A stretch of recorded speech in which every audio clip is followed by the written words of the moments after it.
Now let's begin this wonderful interview. Would you like to introduce yourself?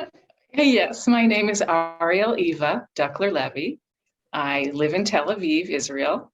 I'm a daughter of Marvin Duckler and Naomi Weinstein. I have three siblings, a brother. I'm the oldest of four siblings. I have three siblings, a brother, Max Duckler, a sister, Anna Forrest, and another sister, Sarah Duckler. Very cool. And you're my first female cousin to do this interview. I know that comes to you as a shock. You've never heard this before. I'm actually honored and pleased to be your interview, no matter what number I am on any list. This is sweetheart. a pleasure. You're my older female guru, cousin, fellow artist, amazing person. So interviewer. I'll take that with modesty. Let's continue this interview. What is your earliest childhood memory? I have a visual memory that is of an Indian Navajo rug of about 1 meter by 50 centimeters that was attached to the back of my mother's console piano that was placed like an island in the middle of a room in the entryway to the house in Rockville Center. And I probably was under the age of 5 or maybe even under the age of 4, just from piecing together where I lived at different ages and how I remember visually the house that we lived in. And I don't know why I remember that. I remember it very strongly. I remember even what it looked like under the rug, which leads me to believe that maybe I was peeking behind it and was told, please don't touch that rug and peek behind the rug. Don't touch things that you're not allowed to touch. So, and that rug still exists in our family. It's a beautiful Navajo fertility rug that followed my parents wherever they moved from, I guess, 1951 or 52 when they were traveling across the United States. So who has it now? Oh, yeah. Today it's attached to the stairwell in Max's house in Northern California and beautifully posted and beautifully preserved, and it looks like it's home as it always looked like it was home, no matter where my parents were living. Yeah, that's beautiful. Okay, and what did you love to do as a child? I love to read books, and I love to build small scale villages and houses and farms. And I would use mud and grass clippings and sticks from the garden and pebbles and random objects that I might found around the house, like a small toy or a small spoon that I would fall and just make these wonderful villages and have a little fantasy life about them. I would take my brother's toys as well, or if there were building blocks, I would use those. I like to play with Betsy McCall and Barbie dolls. And sometimes I would try to integrate those dolls into the little villages that I would build, but the villages were standalone fun for me. And there was something that I remembered when I was thinking about your question, which was a boxed toy called color forms. And I'm going to describe what those are in case there are people listening that don't know what they are. It was a box of vinyl shapes and sometimes recognizable objects that were different colors, and you could take them and create whatever you wanted to, an image, a picture, by sticking these vinyls onto like a shiny cardboard surface. And I could play with that for hours and was always happy if somebody brought me a gift of color forms. And I was thinking, to this day, I still remember the scent. They had this very vinyl-y scent, and while I'm talking about it, I can feel that scent. I loved color forms, and I don't even know if they exist anymore, but that would be a really nice thing to play with, and to play with younger kids with, or to play with other adults with. Yeah, now that you mention it's all flooding back. I forgot all about them. They were wonderful. And the smell, the feel. Yeah. Wow. But I gotta emphasize again that I would say that books. I lived inside book world until this very day. Yeah, I understand. Okay, this is exciting. Was there a moment or moments when you knew what you wanted to do or what you wanted to be when you got older?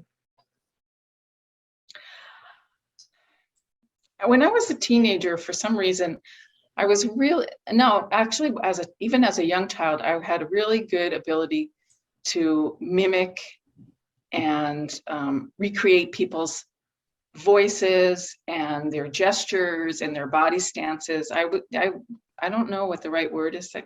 Just like doing these caricatures of people, or even total mimicry of them.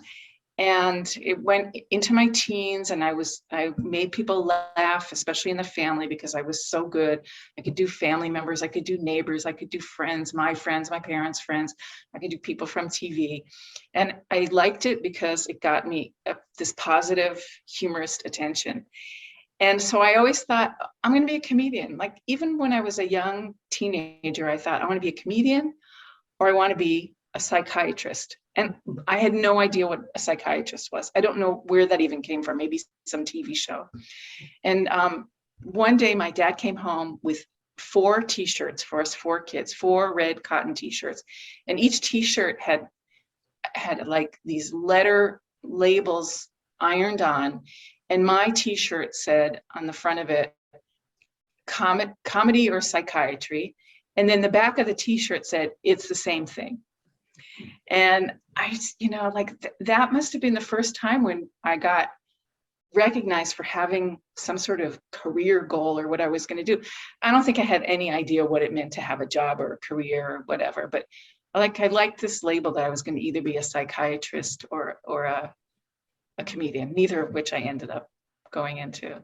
So you're saying that you had this idea, but when you got the t-shirt, it felt like, I think yes, like you felt legitimized. Is that right? Yeah, I guess I was recognized by my father for having some sort of a talent or a goal, which is nice now that you're saying that. Yeah, he recognized that I was good at something. Mm-hmm. And I was good at something called the comedy. And then I was interested in something else, which was psychology or psychiatry, which I really didn't know what it was. I still don't really know what it is. I mean, I like reading pop psychology books, but haven't had the privilege yet of doing it. So, yeah. Okay. And of course, like I said, I didn't go into either one of those things. And Well, I also held on to that red t-shirt for a long, long time. I don't remember what the t-shirts said for my siblings. That'd be interesting for me to see if they remember. interesting. A side conversation. Yeah. Okay, let's carry on. This is about heroes. When you were young, did you have a hero? Yeah. Oddly enough, my father was my hero when I was a child. And it's odd because I was also very scared of him. He was a loving dad, but he was also a scary dad in terms of discipline, and a little bit short-tempered. Maybe all parents, well, Uncle Billy wasn't short-tempered, but he was short-tempered if he came home from a long day at work, or things weren't going his way. And the things that he made for us and the places that he took us and the adventures that he planned for us were just remarkable.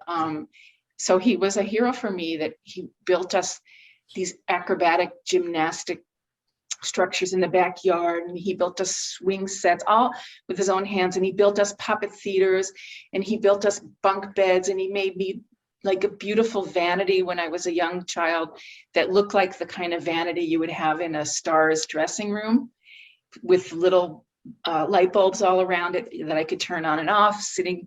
And he bought old furniture, and him and my mom refinished furniture, and lots of charming stuff like that. And he took us on a lot of camping trips, and he took us on a lot of walks, and he was really good about explaining stuff. And I think he was like brilliant in terms of history. He was a brilliant student of history. He just knew everything. Mm-hmm. But that romance with him ended when I became like a preteen. And so I ended up almost hating him from the age of like 13 until he died. I mean, I loved him, but he was not my hero. He was kind of like my anti-hero.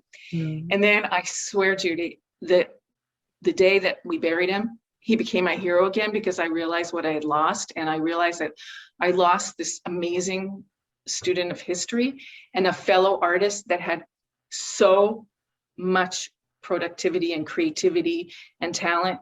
And, like I woke up an hour too late, and I never got to sit and talk to him about my art and his art and what it meant to be a creative, and how to channel your talent and how to raise a family, you know, as an artist. So, you know, he's my hero again. I had a little break of a couple of decades. I loved him, but he definitely wasn't my hero. And so he's my hero again. Wow, that's amazing. So cousins don't cry during interviews. So just a second, I'm going to out breathe, exhale. May I have a sip of my coffee? Please, let's sip. Thank you. L'chaim.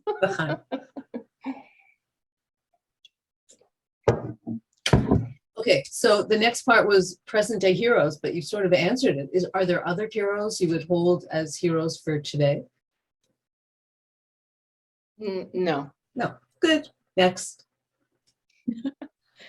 What makes you happy, or what makes you feel like time ceases to exist?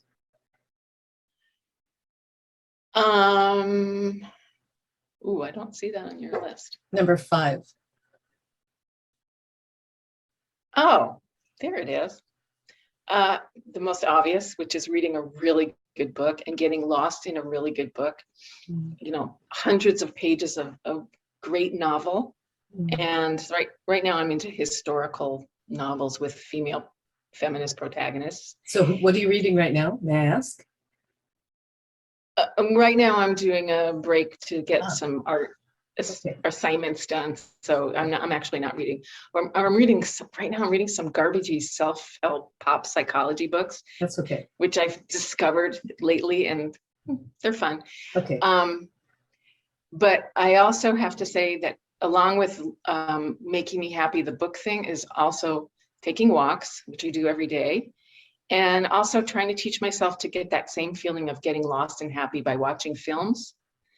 And even films that I watched many years ago, rewatching them now and seeing layers that I didn't see before, and just that ability to get lost, like just to break off from your current today reality and be lost in another world. So it makes me happy.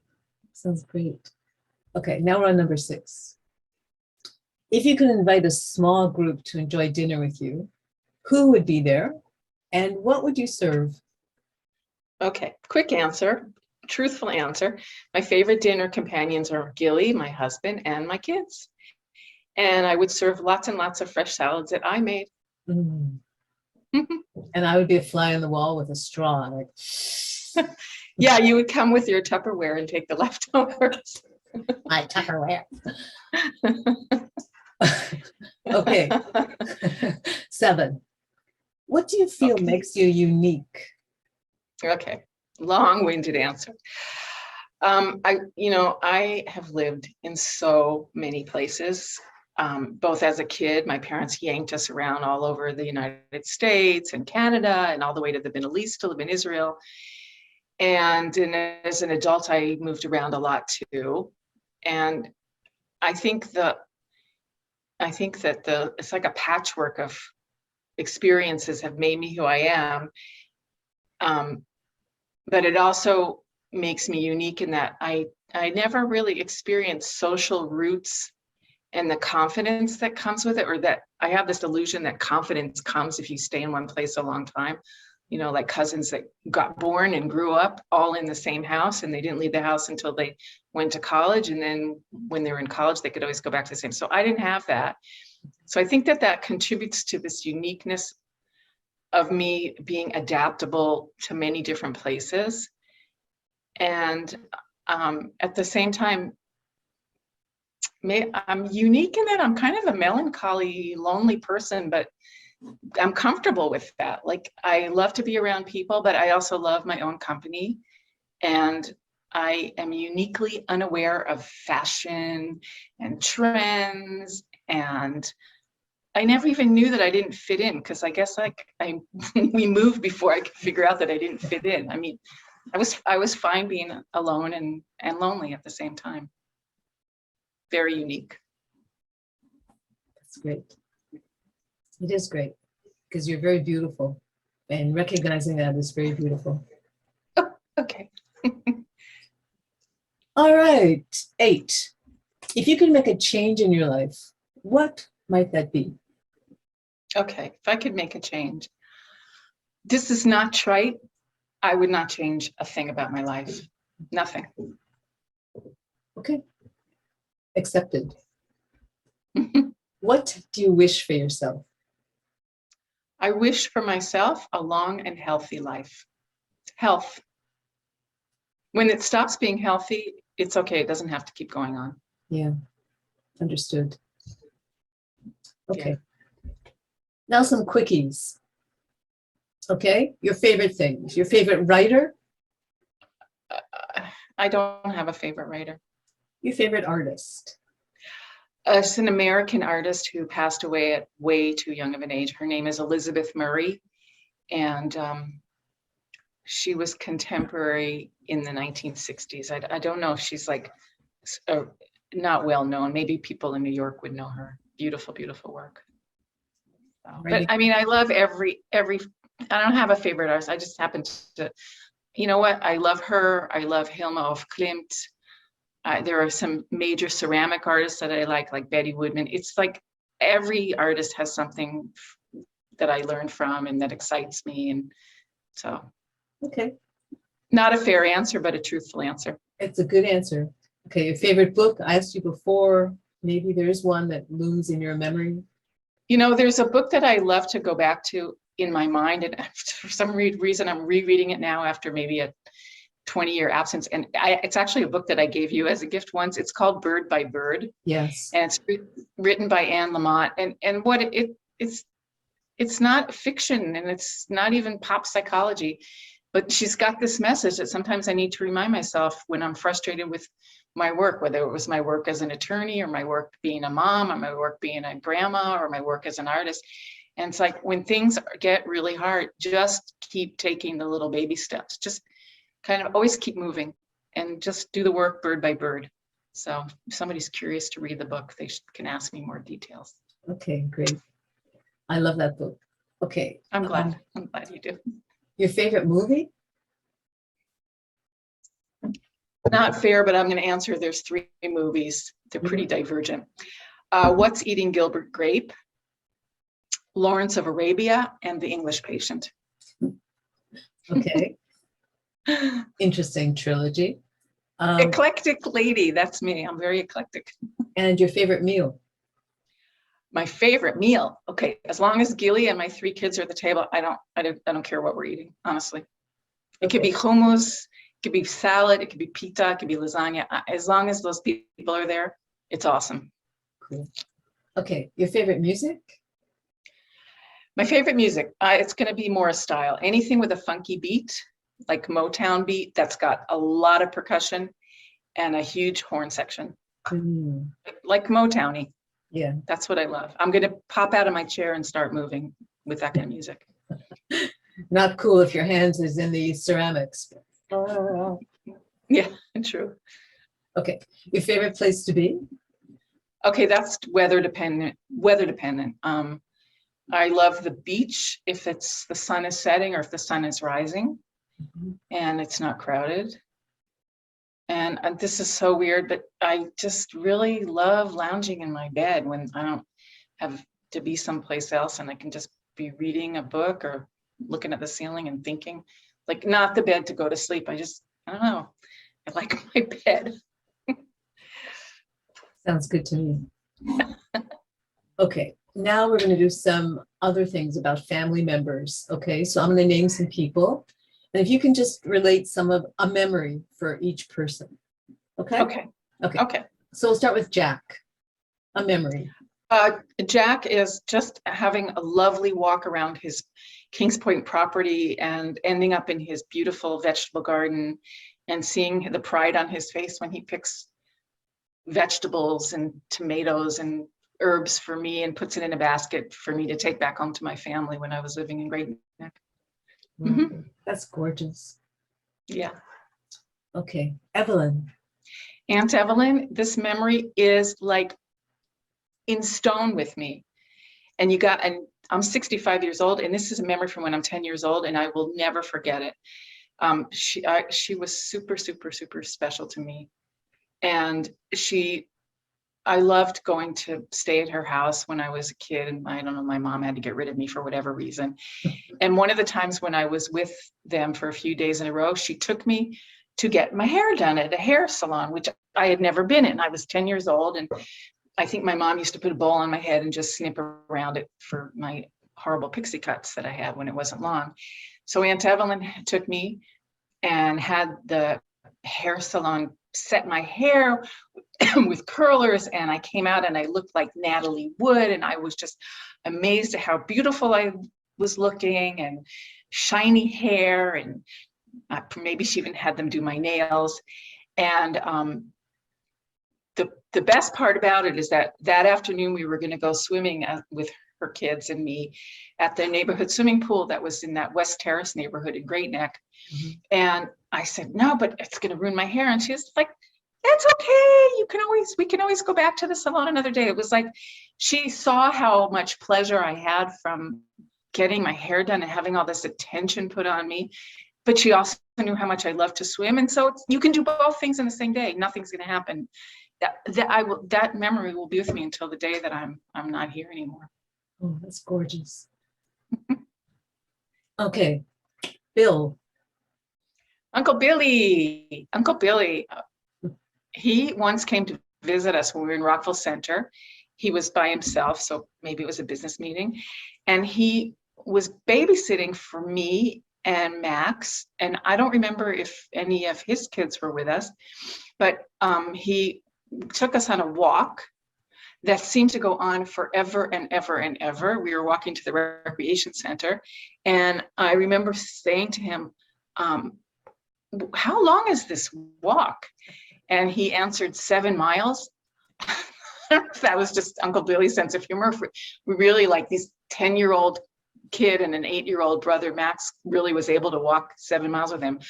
But I took him at face value. And I remember for years thinking, my uncle took me on a 7-mile walk, probably across Long Island or something. Great memory. And he was a lot of fun to walk with. That's so cool. I didn't know that. Okay. I guess you weren't there then. I guess we know you weren't there. Okay. I was doing my own 7-mile walk somewhere. Okay, Marilyn. Yeah, Marilyn. Oh, she never forgot a birthday. My birthday, June 9th. Every single year, she would send a beautiful card, and sometimes also write her own poetry in the card. And it was like so dependable that I would always get a beautiful card from her. And I saved them for years and years. I mean, I saved them forever. I don't know where they are now. I don't know how to find them. I wish I could. But wow, she was amazing that she remembered. I mean, she probably remembered even when my own parents didn't remember. Yeah, she likes birthdays. Okay. And poetry and writing poetry too. Yes, she's still writing. Okay. Oh, that's wonderful. Marv, your dad. Well, my own parents, I think I already spoke to that. Yeah. No, yes. Well, yeah. One special memory. No. I don't have one. And I'll tell you, no, they were attentive and non-attentive at the same time. Same with your mom? It's hard to call up any particular. I mean, maybe with my mom, it's so clouded by horrible memories from the end of her life. It's complicated. Yeah. Okay. So, okay. Next interview. To be continued. Grandma Bess. Grandma Bess had this wonderful talent that she would sit next to me at the big dining room table in Rockville Center. So it was like between the ages of 6 and 10, whenever she came to visit. And she would tell me stories, your standard, the 3 bears, Goldilocks and the 3 bears, Sleeping Beauty, the 3 little pigs. And while she was telling me the story, she would draw on a piece of paper to illustrate the story that she was telling. And it was just charming. And I was enraptured with both her, that she was telling me the story and giving me all this attention, sitting right next to me. Maybe I was even on her lap before I got too big. And she was really good at illustrating. And I loved it. Wow, I didn't know that. This is so interesting. Okay, further to that question, is there a special family event that you hold dear? And what was it? And who was there? And Well, we have this repeating event several times every year from the age of 0, the Weinsteins and the Ducklers and whoever else, Kravitzes and Salkos and people, plucked from the Bronx and Brooklyn and Queens. We always did Rosh Hashanah together, and we always did Passover together, and we always did Thanksgiving together. There's lots of photos of that. And the Weinstein cousins were like big boys that didn't pay a lot of attention to us at the beginning of the meals, but there was a lot of fun, and the food was great, and it was noisy and crowded, and everybody sitting around these big tables. So I would say these big family holidays for all of us together. And what's nice about that is that it's kind of in our DNA, so that when Gilly and I lived in New York for almost 20 years, in Great Neck and in Brooklyn, we like entered right back into that world, and they were just as fun, because we by that time had kids, and Andrea had kids, and Seth and Howard came with their significant others, and Uncle Jack and Aunt Evelyn always invited a lot of people, and sometimes your parents came, and sometimes my parents came, and Andrea and Ben, obviously, and wonderful, fabulous memories, and backyard stuff at my house, and backyard stuff at Andrea's house, and backyard stuff at Seth and Howard and Uncle Jack's house. So those are fabulous memories. A lot of fun. And how do you feel now talking about it? I miss it like crazy. Mm. Yeah. Yeah. And you know what? And something else is that it's curious, why didn't we keep it up? I think we're all so spread out, and we've all had so many things happen to in our lives. So that I feel it's like kind of melancholy about it. It's a loss. Mm. Okay, so now we're at the final question. Is there anything you wish that I had asked you that you'd like to talk about now on record? Yeah, you just pointed, I think what you asked me, how do I feel about it now? It's like, ask me, would I be interested and committed to physically getting everybody together again in some way, shape, or form, all the cousins and the cousins' kids, and any other stragglers that want to come along. Ask me that question. Is that rhetorical?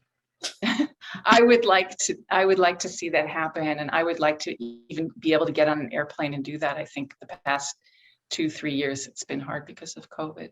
Yeah. So yeah, I love our family so much. I love our parents' generation, of course, Grandma Bess's generation and her sisters and brothers, and my father's sister and mother, Grandma Esther and Aunt Blossom. And I love our generation, and I love our kids. My God, we all have such amazing kids, and I'd like us to all know each other and be together in the same place at the same time, if that could ever happen. I hope so. I hope your words will start to ricochet off everybody's ears, and we do. And I'd like to ask you, what age do you feel inside? Oh my God, that's a loaded question. Should I really answer it? Do you want to stop? Do you want to stop the recording? I will stop, because in a minute we're going to stop the Zoom. Do you want to talk Okay. offline? I feel 16 right now. I feel 16. What do you think of that?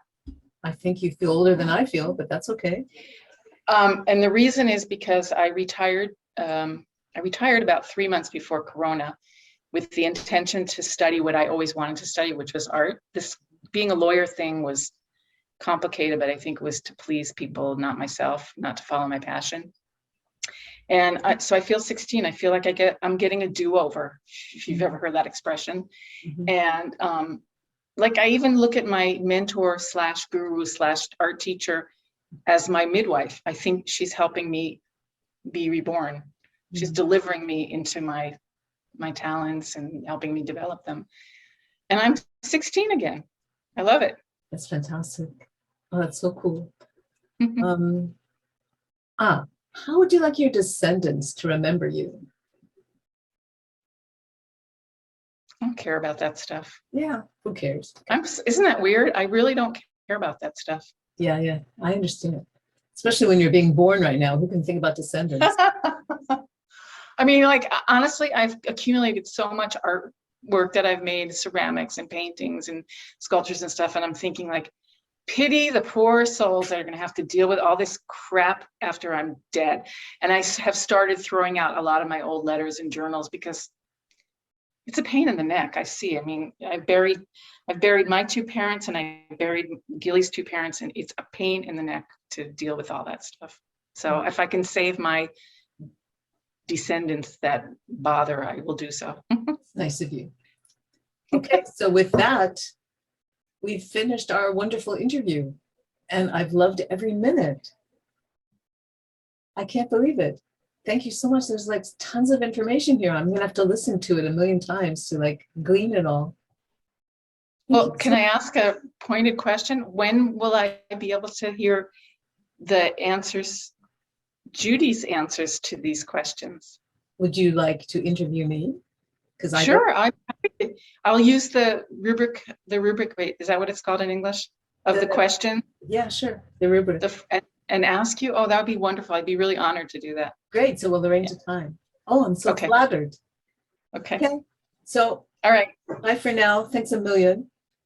Thank you so much. And my love to all your family members. Okay, great. Same to yours. Okay, bye. Okay. Bye, Judy. Bye, love. Bye. And